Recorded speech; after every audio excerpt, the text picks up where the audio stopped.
I think Oklahoma's pretty okay. I'm sure you've never heard that one before.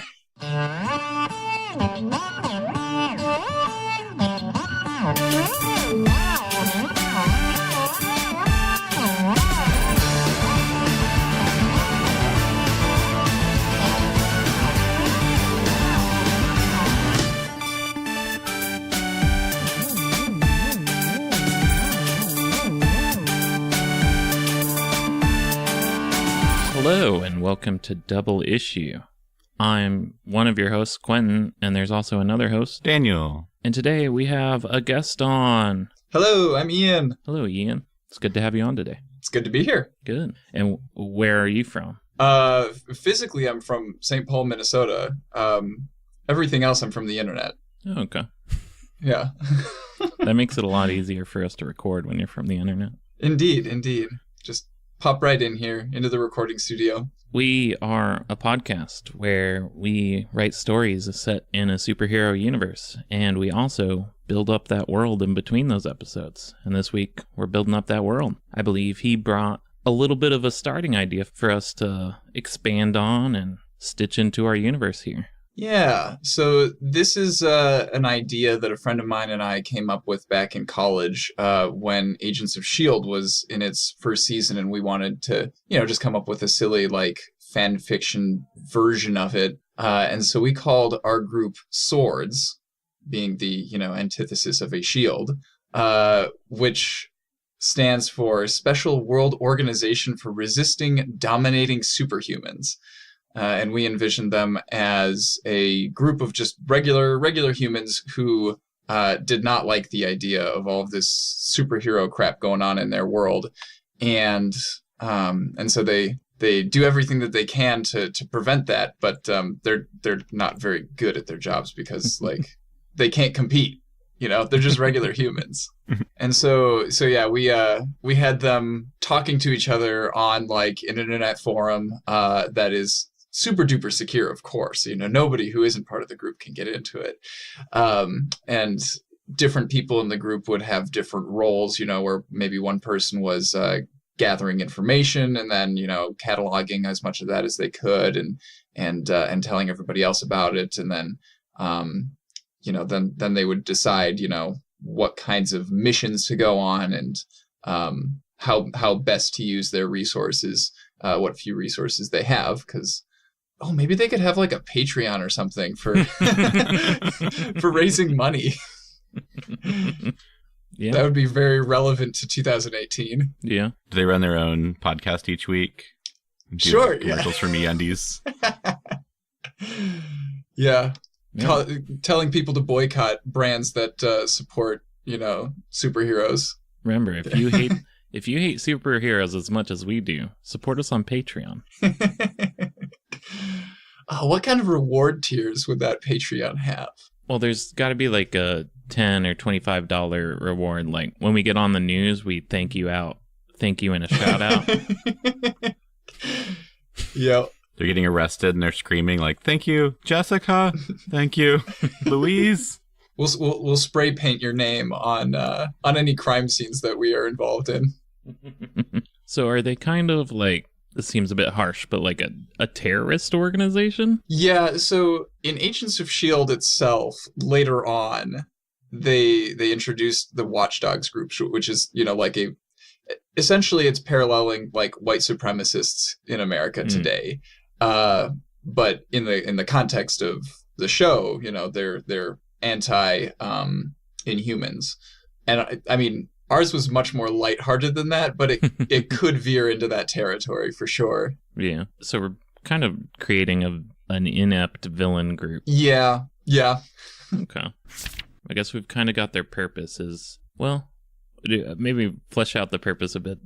They're anti-hero, but what does that entail action-wise? Are they trying to just get rid of the heroes, or we need more accountability on them, or? I guess since they're definitely not operating cooperatively with the government, I can't imagine them trying to do something along the lines of making a central database to keep track of, because that's what S.W.O.R.D. does. Oh, what if they have like a wiki thing that everyone can add? Like, I've seen this superhero operating in this city. Here's what we know about them. And they have kind of like anyone can kind of join who's just kind of anti-hero. And fantastic. They can update the information, kind of like stalk these people like, hey, I'm going to dox this person's secret identity. I love it because that also like continues the trend of the theme of like mashing contemporary internet culture with the superhero, stuff. Yeah. It's less of like the specific people in the group and kind of a network of nebulous works. Yeah. and I mean, we can get into like specific people as well, you know? Yeah, they definitely have like higher ups or something. That's the face of the organization. I mean, somebody's got to pay for the hosting and, build the forum infrastructure and everything, right? They have a Wix.com account. Oh, man. As a teacher, I run into those far too often. There's one thing we haven't hit on too much. We just kind of mentioned it in passing, but there is a superhero department that kind of licenses them and sets them up with a team and training. Mm-hmm. So we have some background there. Wonder how that meshes together.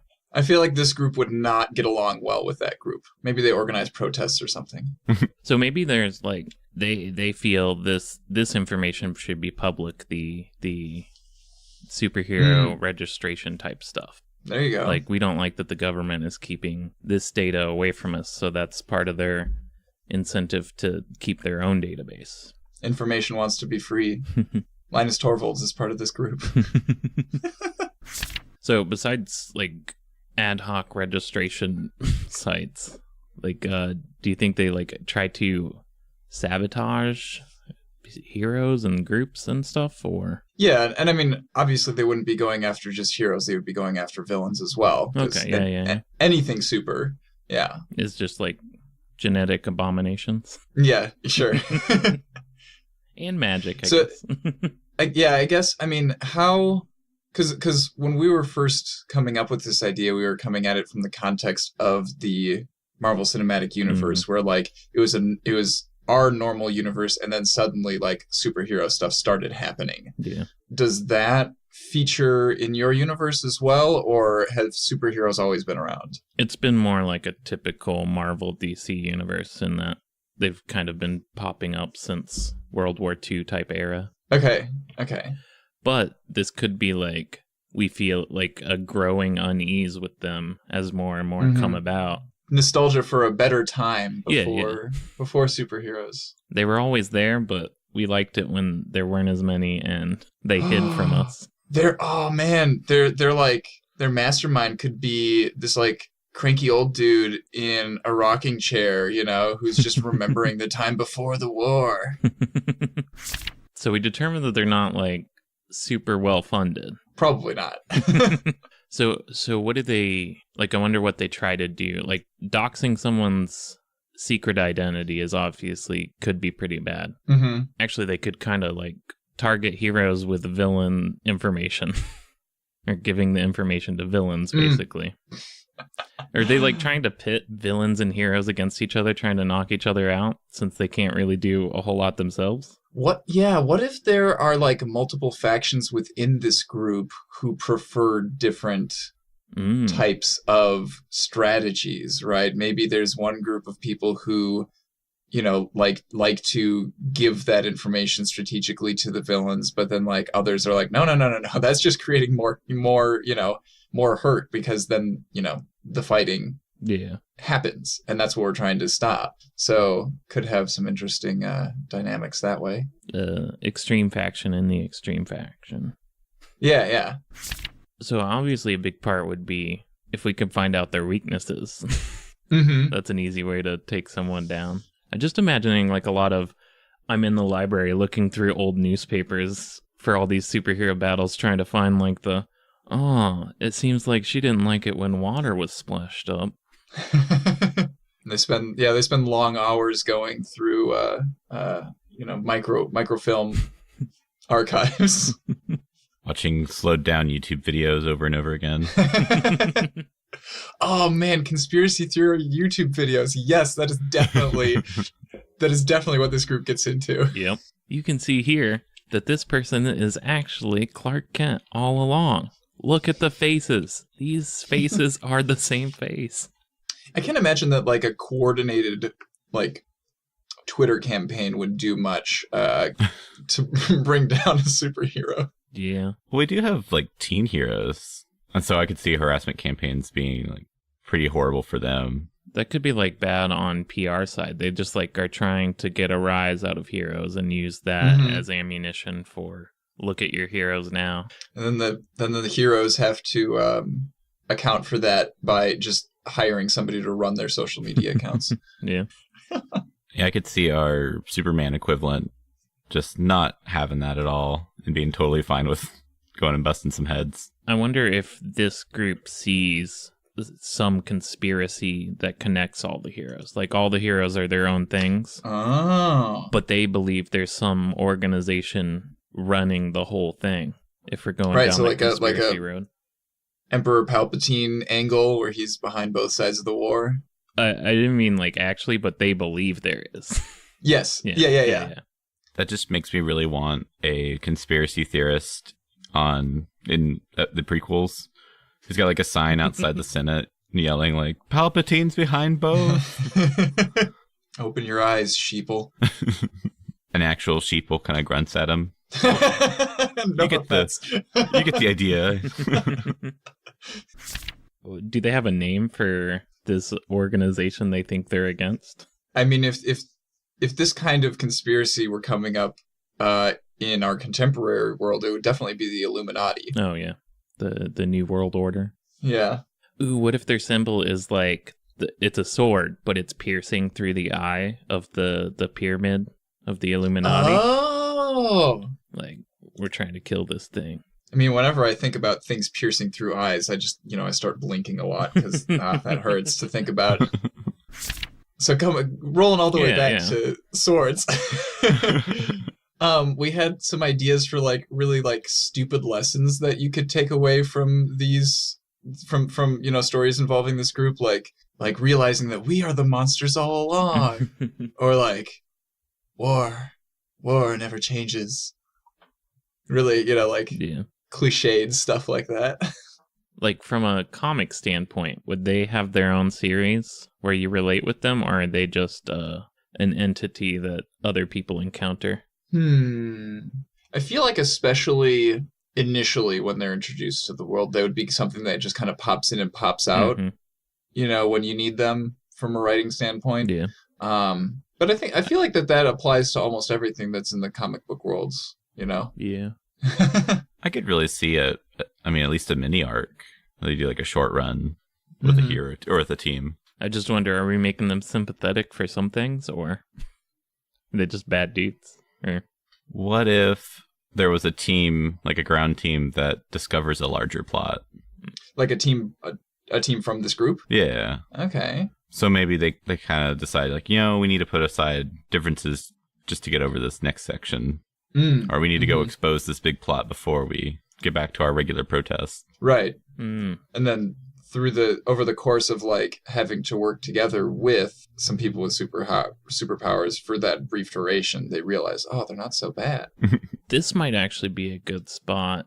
I introduced an element to the universe pretty early on called Hyperion seeds. Yeah. And they're just like little pills that give you superpowers for an hour. And so that seems like a perfect thing for them to try to track down and get rid of.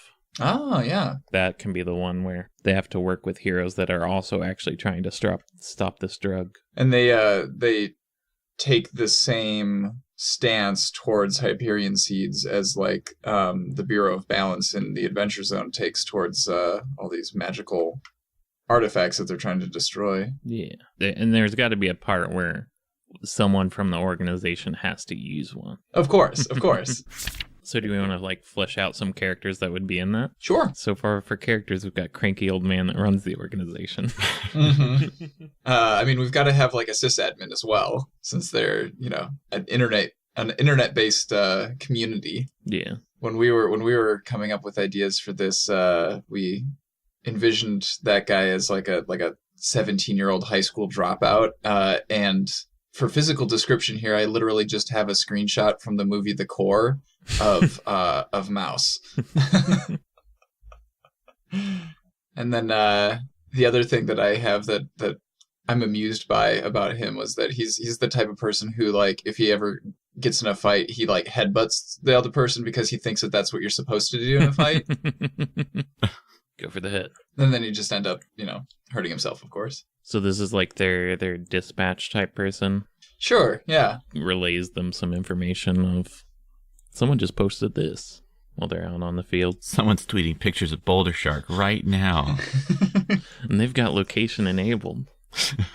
Oh yeah, he could. Oh man, yeah, he's the one who like will go to any lengths to figure out, just based on a single like camera angle, where is this? Where was this taken? Based on the angle of the sun and the shadows in this photo, we can determine roughly in what hemisphere. I cross-referenced it with the timestamp, which means that we've got the person on the team that was like their family died from a hero battle or something. Of course. The guy with a vengeance. It would be really nice to have that be we had an event where the Amazing Richard turned a town into like ducks. It was just kind of a silly event. But you hear the sad piano music playing in the background and they're looking off into the distance and then you just hear quacking. So one of our characters here is carrying a duck around with them 24/7 because that's one of their relatives. That, or just still haunts them to this day. Yeah. Whenever they hear ducks, hear a quack have and they flashbacks. just a single tear. They have a quack back. Going to the park is just awful for them. Yeah. And those are the kinds of jokes that like other people on the forum could make behind their back.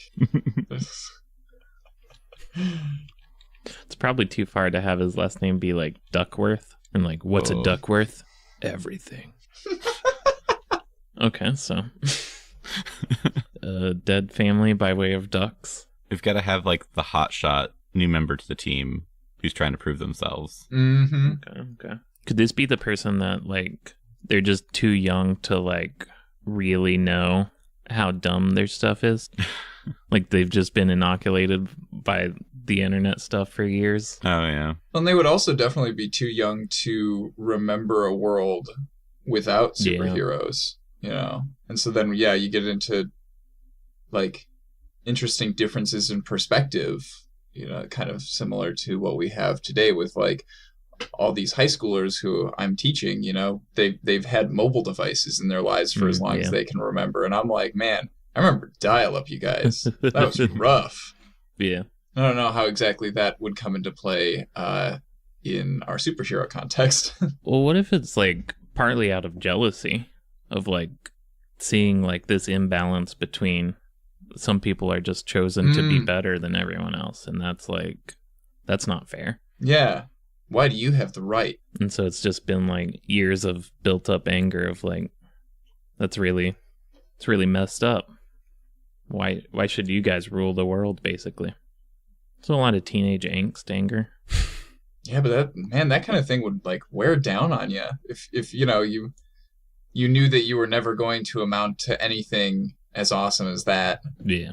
S.W.O.R.D.S just wants to bring back the American dream. Make America not meta again. Oh man. Make America generic again. Oh. Maybe they really frown on like it's a social faux pas for people in the forum to say things like I'm super excited. And they're like, super. You said the S word. That is really good. Is there room for someone that like tried being a hero on the team? That would probably be their like deep dark secret that they don't share with anybody else in the group. Yeah. I can see the hotshot kid trying Hyperion seeds once. Like, it's just one time. I just wanted to see. Well, yeah, I was wondering if maybe they're the one that tries them once they get their hands on some. Yeah, I think you would have to choose one or the other. Mm-hmm. Either they tried them before, or they're going to try them during a story arc. Because you want that to be really impactful. That decision to have to use the Hyperion seeds. I like the idea the of moment. it being during the arc, because I feel like that feels like a bigger on-screen moment than. And I mean, you could have like two different characters. One who tried Hyperion seeds in the past and like, hasn't told anybody else in the group. Somebody else in the group who has to make the decision whether or not to use Hyperion seeds and Like gets emotional at lakes and farms. God. I had to make sure I put that note in. When I wrote Grizzled Veteran as the hero arc or the character archetype, I mean, maybe he could have been in a war or something. Because we haven't even really touched on how war would be affected by superpowered individuals. in our recent history, we did have the synthetic uprising. Yeah. So he could just be like a beat cop who survived the singularity. Here we go. Yeah. Because that still gives him the training and the background, but it sets it a little closer to our history. I mean, we can also separate that from the guy that his family got ducked. Just make a new character. Yeah. Because I think family got ducked it's pretty good. I don't think he needs more motivation than that. Yeah. And if you start layering other stuff onto that same character, then I feel like it cheapens everything else that you associate with that character because, like, ducks. Yeah. You know.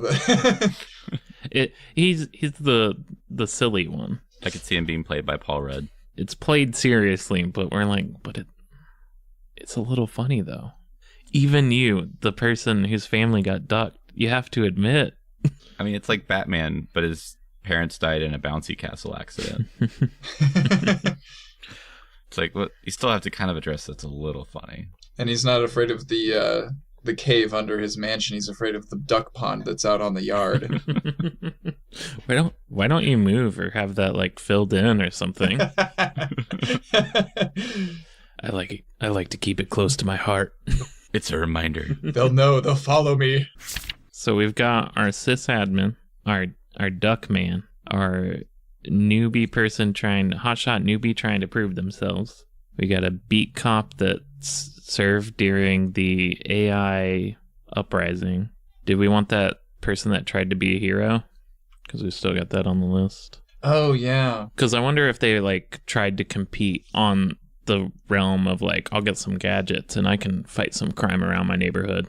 And then maybe they're becoming a hero to try to stop like robberies and whatever, try to keep their town safe. They basically summoned a supervillain to fight him or fight them. Oh, like on purpose? Well, not on purpose, just them being there and cleaning up the city of crime. A person with powers was like, I will come oppose you and beat them handily. I like that. Just moving that down to the beat cop character. It could be its own thing. Oh, okay. Yeah.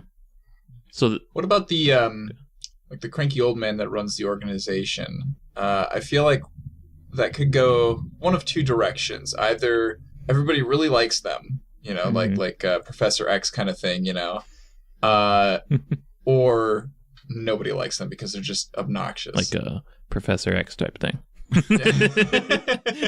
In a different era. I just got it. What if they're a radio talk show host? So it's kind of like Alex Jones. So like some people, think he's great, and then other people just, but why? Just everything that they say is really divisive. Yeah.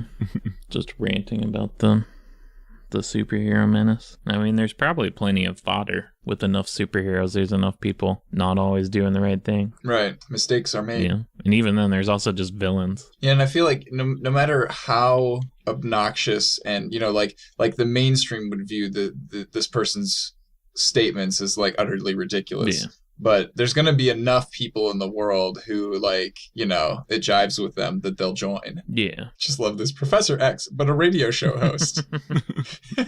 Sending his thoughts out to everyone. Mm-hmm. Oh, what if he is very much like Professor X and just has a power that's not visible? That's his, like, big dark secret. He got so good at interviewing people because he could literally read their mind a little bit to see what they want to talk about. Like, subtle enough that even he doesn't really know, or he knows. Either that or subtle enough that no one else knows. Or he's just good enough at hiding it that nobody else knows. Yeah. Man, that would be really, really hard. Like knowing what other people are thinking and then trying not to let on. I don't think I could handle that. Well, I was just thinking, if he could actually read people's minds, maybe there's moments where he's like, he hears what they're thinking, and he's like, I just learned about this new conspiracy theory. But really, they're just like thinking about a movie or something. So he's like more off his rocker than would be otherwise from it. Yeah, because he doesn't get out to the movie theaters very much anymore. So he's not in touch with the youths of today. Oh man, other people like are just like thinking about a funny meme, and he just does not understand. Maybe he thinks that like some of these cat videos are like a duck situation. Like these used to be people, and we're really we're getting worked up about we've lost all these family members to the cats. This team, I think we've got 5 now of vague shape, and that seems like a good amount. Were they assembled by Old Man to do this mission, or did they kind of like organize themselves and take it upon themselves to stop this Hyperion threat? I mean, they probably met up on the forum itself. Well, yeah.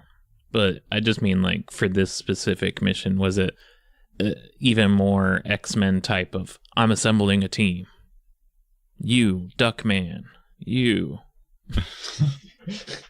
That's never not going to be funny. Well, it's never funny to Duckman.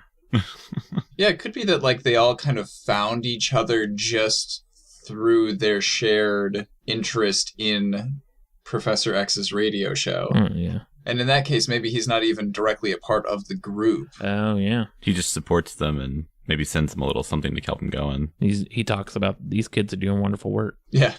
Very fine people. Well, then them finding out about possible powers could be a big moment near the end. Yeah. Because then can we even trust what he's saying? Can we believe anyone that suggests things to us? Oh, maybe they find out inadvertently through this, and they confront him, and then he uses mind powers to like start controlling them, and that's when the hotshot newbie decides they have to take a Hyperion seed to defeat them. I like that because it kind of it's a situation that like grows out of itself. Yeah.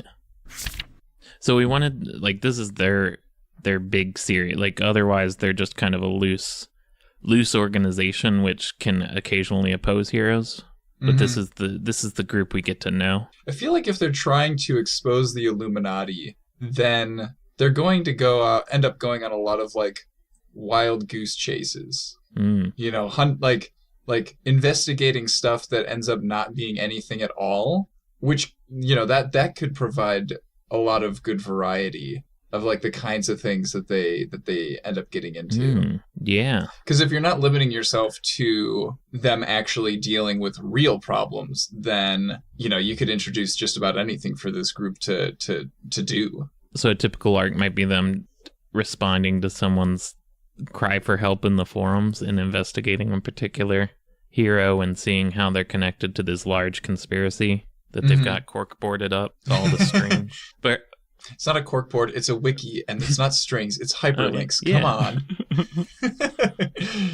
I'm sorry, the cranky old man is the one that's still got the corkboard. Yeah. And he like points at it wildly during his live broadcasts. Yeah. Audio-friendly content, indeed. Just look at this here. He's been a radio host for many decades, but he still doesn't understand like that people can't see what he's pointing at. So is like their own series just them trying to find these links, and maybe they find some, but they never like amount to anything, and they slowly become disillusioned. I could see some like single issue stories where they're like, we've gone to this old library in upstate New York, and supposedly there's a secret passage that you can open by solving these puzzles. And it's like the whole issue is them trying to solve the puzzles while also like talking about other mysteries. And at the end, they're like, I give up and just leave. And then like a librarian comes over and He pushes a couple glyphs and goes into a secret bookcase. Like they're always just like a step behind. Presenting them with a bunch of National Treasure style mysteries. But they don't quite have the background to solve it, so they're just like, right. Oh, this is unsolvable. So what if there is like not a massive conspiracy, but something they uncover that's actually there? Mm-hmm. I mean, I can come up with a few smaller ones, but perhaps there is actually a hero and a villain that are working together for a more theatrical rivalry between the two. Like they're just PR boosting each other.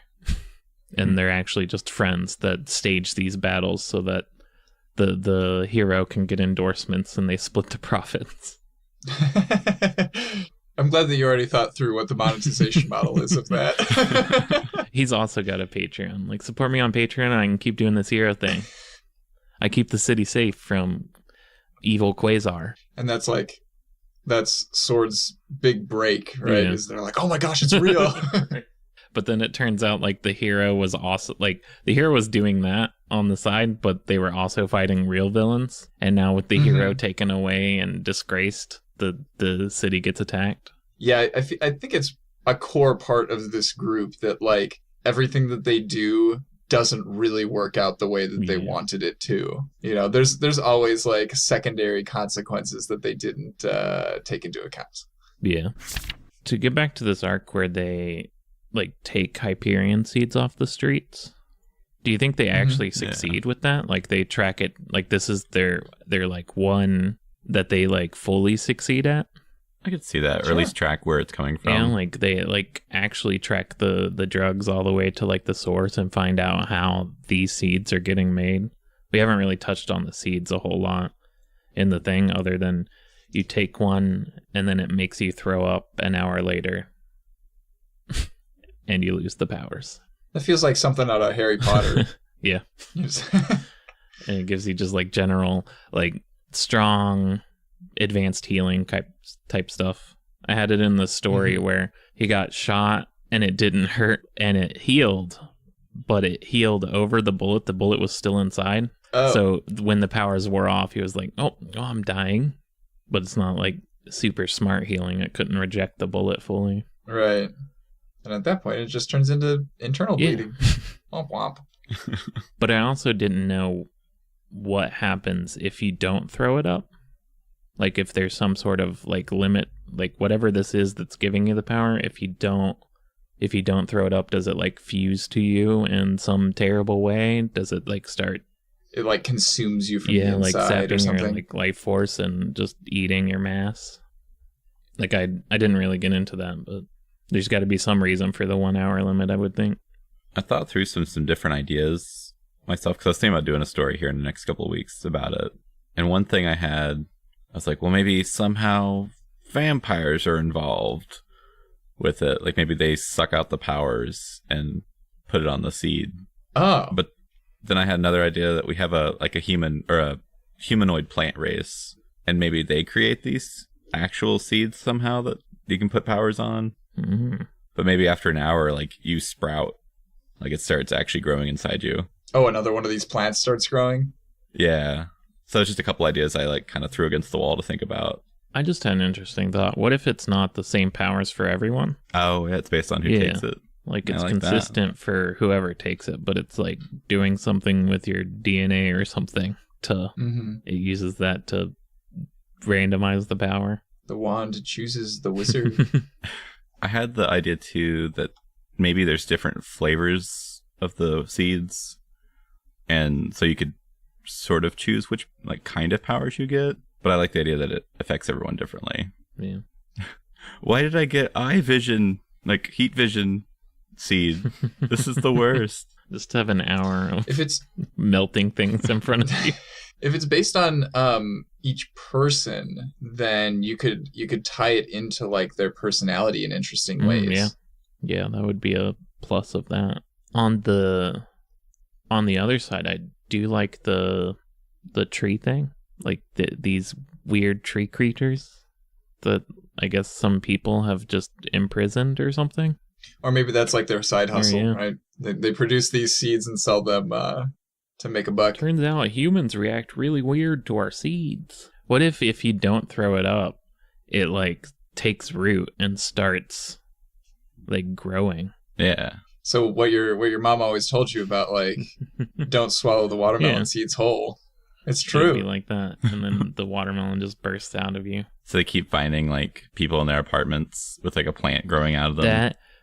That seems really cool. Of like the image of like a bed with a body and then a tree just sprouted out of the bed. Now, these tree people who produce these seeds, are they ambulatory or are they fixed position? Oh, they can move around. Okay. The one we've got in the story is like a teenager and goes to school and does teenager stuff. Yeah. Is angsty. Yeah. So then the trees that would grow out of a person if they refuse to throw up the seed, would those also be like fully fledged people trees who could move around? I kind of wonder if they aren't, like, they're like half fertilized or something. So they're not like a full tree being. Or it's a tree from their world, but it's not necessarily the same plant. Yeah, because it would have gained its nutrients from the person who it like sprouted inside. Yeah, there's like some necessary component missing. Mm-hmm. So that could be another interesting like event, is all these tree people kind of dropping off the vine and attacking the world. I mean, I am also not opposed to once the tree is fully formed, it awakens or whatever these tree people do. How horrifying would that be to just like wake up and realize that like, oh, I killed a person before I became conscious. Oops. Yeah. So the police keep gathering these tree corpses up and moving them to a secure place to study them. And they don't realize that means they're going to start fertilizing or like pollinating each other. Because they've forgotten basic biology, apparently. Yeah, like this is just another, crazy science fiction thing that happens every week in this town, and they kind of forgot about it. So then you have this police lockup that has all these tree people growing in it. I think I like it better if, after thinking about it, they just don't become tree people. Because I still like the horrifying imagery of tree dead body thing.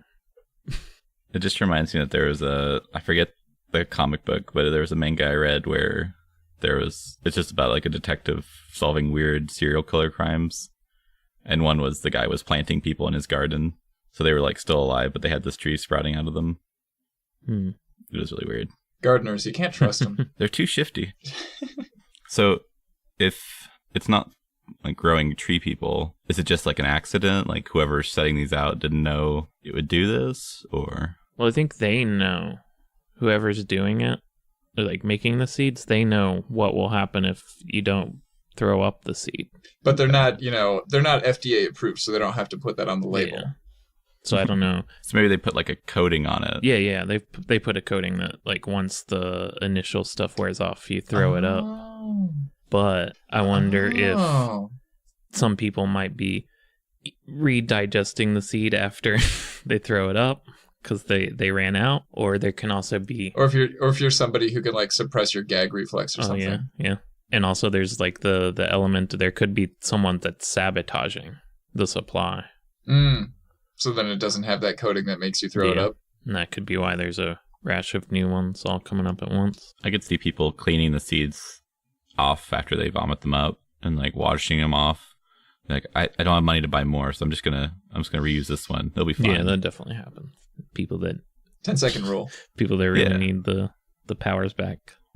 So the saboteur or something? Do you think they're like in the organization and that can be kind of how, like, I don't know what their motivation is, but. Or is it just somebody who's like trying to save cost, cut some corners, Like, I developed this new formula. Whoops. Do we think it's the tree people like kind of monetizing themselves, or? I mean, that's what I would do if I had that built into my body. Okay. So like they're like a tree mafia. Seed cartel. Seed cartel. Yes. You might say they're seedy. Yeah. You might. Their CD bar is literally called CD bar. That just gave me an idea for one of the teen superhero story arcs. Maybe everybody's kind of beaten up, and the tree guy starts like hitting them seeds from himself, and it's like, just keep these in your mouth, don't swallow. Okay, so we've got these tree people making their seeds. As you do. This group actually comes upon a thing they can actually solve and trace back to the tree people.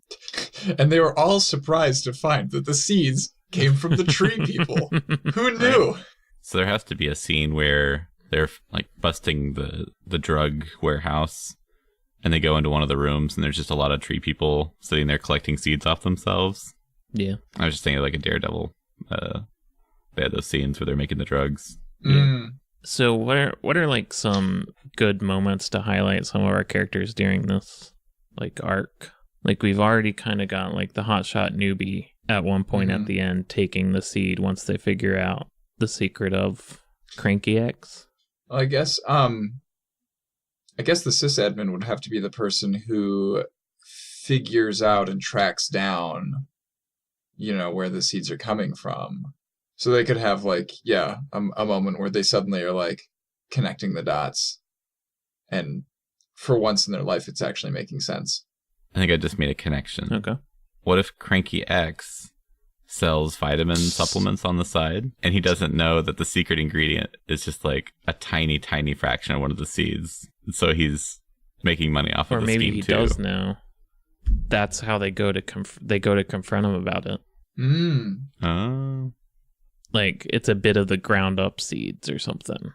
Is he selling these vitamins to everybody else in the nursing home or something? Oh, he's selling them on his radio show. Ah, sure. Yeah. Yeah. Buy my vitamin supplements so I can keep fighting the good fight.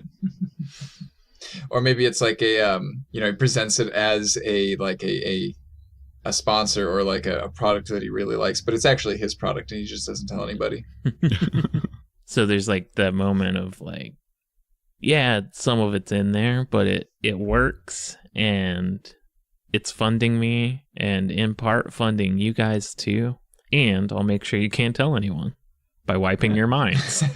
And that's when the fight starts.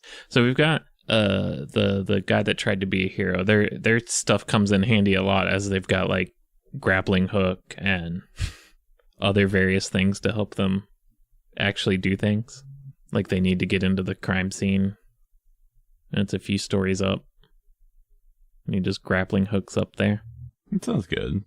Maybe like these tools for breaking in doors, and they're the rogue of the party.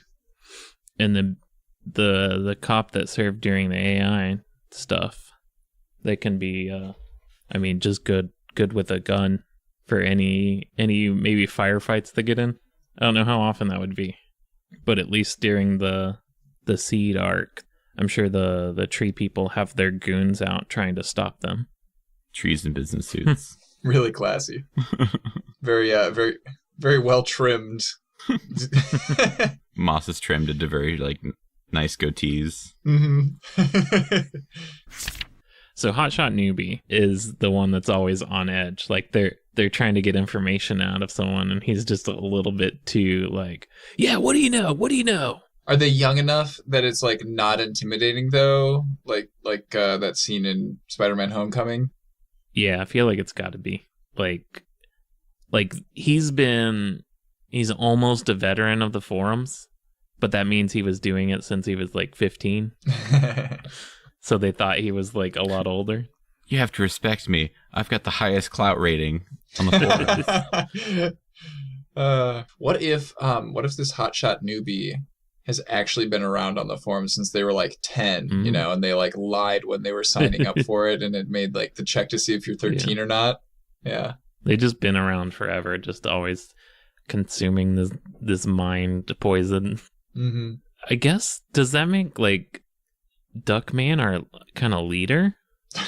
Because I don't know what else they're doing otherwise. They're like calling the shots. I could see that, maybe. Because everyone else is useful. We haven't determined like a use for a duck person, but what if they're the like kind of organizing force of the localized group at least? Like they're making the shots and they're kind of figuring stuff out and assigning tasks to everyone else. So the tried to be a hero guy is kind of their Swiss Army knife as far as he gets them in and out of places. be cops if they get in a fight. And he's also kind of just enforcer person. Sysadmin is like the brains.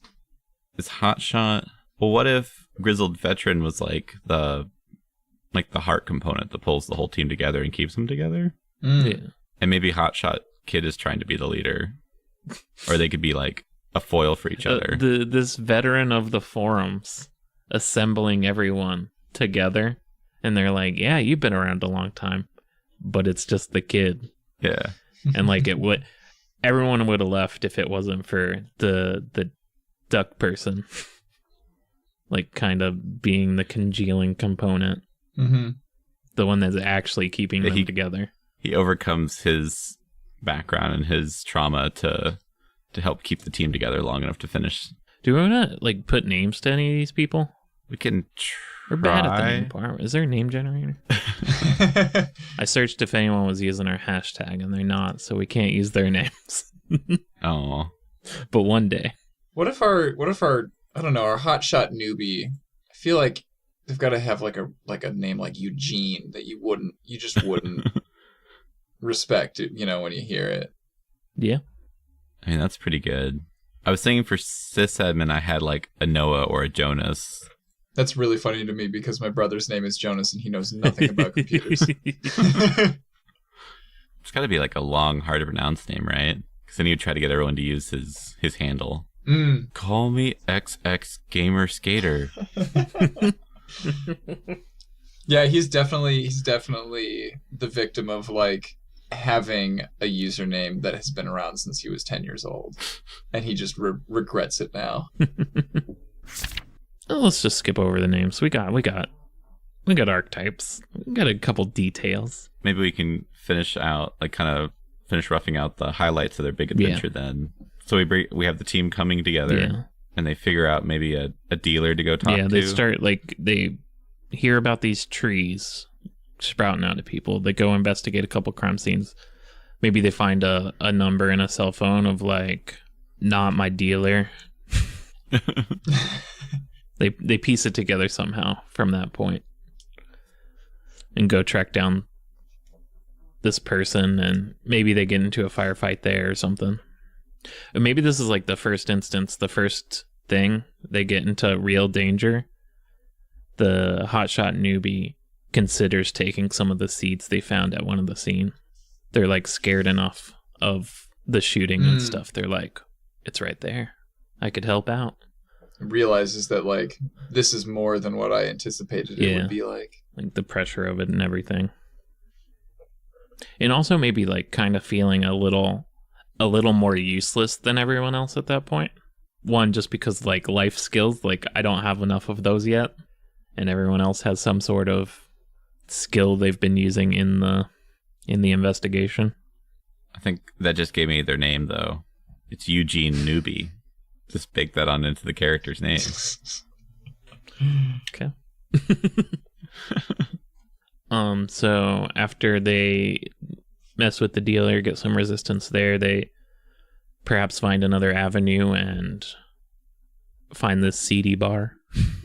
Go into some back room and get a little more into the conspiracy of it all. And I guess it would end kind of like at some distribution facility, like you were saying, where they're like actually collecting up the seeds and making them, like putting the coating on for some finale fight. Or they find the place and then they just set it on fire because trees. They know enough about type advantages in Pokemon. Like they're spying through the top windows and they're like, one of them's like, we got to go in there and get them. I'm like, nah, I got this lighter here. Well, they got to get enough photos and like physical evidence to prove it. Do they? But what if they want to take the evidence to Cranky X then? No, at some point they've got to find, they do have to find some link. Maybe a part of the distribution facility, they see it getting ground up and put into these other bottles. Yeah. So I was saying the final like confrontation should be that's like radio station. The epilogue-ness of it, like tying everything together. Yeah. Like, and you've also seen things throughout the series that kind of indicated him and certain things. Do you think it ends with just him taking the Hyperion, the Eugene newbie taking the Hyperion seeds and going after. And then wailing on our cranky old man. I think it would end them kind of like heading home and being like, well, I guess this is like it for our team. And maybe them being like, maybe we can find some other stuff or call us again. Yeah. Well, what do you think do you think people hate them for taking the Hyperion seeds or something? I could see some backlash. I can't see there not being backlash. Because like this is like the core of their entire identity as a group, you know? Let the free market decide who the heroes are. Maybe it ends on like an ambiguous note of they kind of fall apart and he's left with these feelings of like, did I do the right thing? Or like just a sad ending. Like everyone's wondering, did we do it right? Did we do good? And there's like the grizzled veteran sitting on the porch looking at the ducks crying. I guess the epilogue is they go and see a therapist. Yeah. The very last shot, the newbie's talking to the grizzled veteran at a park. He's like, I'm doing better now. And in the background, a couple of the trees kind of move. So do we want to like cover any comic book covers that they might have had throughout their whole run, not just the Hyperion run? Just any images that stand out? I think that'd be good. Maybe one of them like in front of the Sphinx, like, have they cracked the code? The answer is no, but it seems like a good cover. Oh no, them in front of the Sphinx, but the Sphinx's face is a superhero. And it's like, you know, is there a connection here? Or if we want to make this kind of like national treasury, then, you know, it could be like in front of the Mount Rushmore, you know, because I think that there's some clues like hidden behind Mount Rushmore or something like that. Why not both? There's a theme in their thing. They have one in front of the Statue of Liberty, and the Statue of Liberty's face is a superhero. They have one in front of the Eiffel Tower, and the Eiffel Tower's face is The Eiffel Tower now has a face to have a superhero on. It's kind of their deal. Oh, man. And if you're somebody who sees like that comic book cover without having seen the previous two, then you're just like, what the hell am I looking at? No, there could be like a dollar bill with the president's face is instead a superhero. I had an idea for one where it's their like mystery van jumping over a hill, and they have like police and FBI and tree people and superheroes all chasing them. Stuff flying off of the van, just making a whole mess of things. Yeah. Oh, so after so this would be like the cover for the last issue, or maybe the one before. I don't know how much wrap up they need. But after they found out that the Hyperion seeds are going into the pills, just one of the guy at their desk doing their radio thing or however they do it, and just like, you know, shrouded in shadow with a evil smile type deal. Or like him with his studio headphones on, like kind of looming over. What about like looming over, like they're all small on the desk and he's looming over them? Oh, like My Little Playthings. I like that a lot. We could have one that's a like reimagining of the Superman #1, but it's the newbie holding the car. Because it like after he takes the seed. Yeah. Do you think they have like a uniform, or do they're just in like regular clothes? So originally, when I was thinking more Agents of S.W.O.R.D., I was imagining them being a little more clean cut, but maybe now I'm thinking more like they have like Cafe Press t-shirts that have their symbol on it. And like newbie, every time they're going out on a mission's like, come on, you guys, you gotta wear the uniform. What? I like that, but I also like they have like a really crappy sticker or patch that they flash at people. Like, we're S.W.O.R.D. And it never works. They try to use it to get into crime scenes, and they flash it, and they're like, let me see that though. Yeah, because like everything else that they're wearing just comes from like a sporting goods store, kind of, you know, that's all their equipment. Yeah. And then they're trying to flash like a fake badge. What is this organization? I've never heard of it. You can't come in here. Anyone else got any more issue covers? I think we got quite a bit. What did S.W.O.R.D. stand for again? Special World Organization for Resisting Dominating Superhumans. And it feels like just as contrived as whatever the acronym SHIELD stands Yeah. for as well. You know, I think they have like just S.W.O.R.D. as a counterpart to SHIELD somewhere in the Marvel universe. Yeah. Oh, do they? I don't know what theirs stand for. Ugh, I thought it was being original. It is original, and I think the S.W.O.R.D. is just a Sentient World Observation and Response Department. I don't know why there's a difference between them. I'm sure there's some nuance in some comic book, but they kind of seem like the same deal. Yeah, it seems like both of their missions would depend heavily on the two of them cooperating in just about everything. I feel like there was one time I remember S.W.O.R.D. coming up or something in the like Avengers Assemble cartoon. But it's like just like one episode they had like a spaceship that shot some aliens or something. We got any more tidbits, Dad? That's all I can think of. Maybe one more good. cover of them like holding the Constitution and they're looking at it, but on the back is a map, and then they never see the map. They never turn it over. They never flip it over. I don't know how they got their hands on the Constitution, but if Nick Cage can do it, I think an elite organization called S.W.O.R.D.S can do it. Oh, what about just one with them like charging at something like in towards the foreground so you can't see what they're charging at, all with swords held up. And then in the issue maybe they would remark like, we call ourselves swords, but we never really use these. It's pretty fun. Yeah, those would have to be like something that they find out in the field while they're there, kind of thing. They have some sort of encounter in a museum, and they just grab some swords off the wall. When they bust the drug dealer's apartment, they find like some cheap katanas and like movie replica swords. I think we did a good world build. Yeah. Woo! Glad to hear that, because this is my first time ever doing this. I think it'll be fine. Do you want to plug your stuff? Sure. So I have a podcast called The Extra Dimension, which deals with technology and how it relates to other parts of our lives. So I love having deep discussions with people about, like the philosophical and ethical implications of current technologies, future technologies. And then occasionally we do also like just kind of tips and tricks on how to use the technology that we have more effectively. You can find that in just about any podcast player, or you can go over to thenexus.tv. That's our website. Nice. Cool. Yeah. Thank you so much for being on. And before you go, do you want to give us a story prompt for whatever story we do after this?